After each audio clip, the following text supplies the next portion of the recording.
maluongore ni BSI oyango chenro machupunj kendo neno ganda udar ewi tero nyithindo manyiri nyango e gwenge ma Modogashe kod Bananei mayudore kar chiemo bura ma Lagdera e kaunti ma Garissa.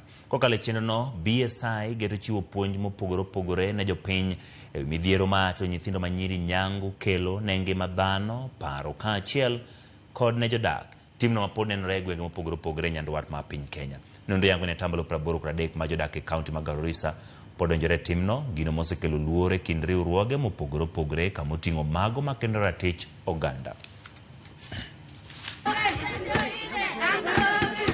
Watoto wanakufa, mortality iko juu, rate ya ukeketaji Garissa County iko 83%. Hiyo ni nyingi sana, inamaanisha wasichana 10 wakiwekwa mahali, wasichana 8 washapitia ukeketaji. Hiyo ni hatari kubwa sana. Kwa hivyo tunasema wasichana wetu, Mwenyezi Mungu aliwaumba vizuri, na kidini tumejumulisha na Sheikh mara nyingi, na wametuambia iko kwa Quran na hadithi pia kuna khilafu mara nyingi sana. Kwa hivyo tunawaomba masheikh wetu pia wakuwe na msimamo dhabiti.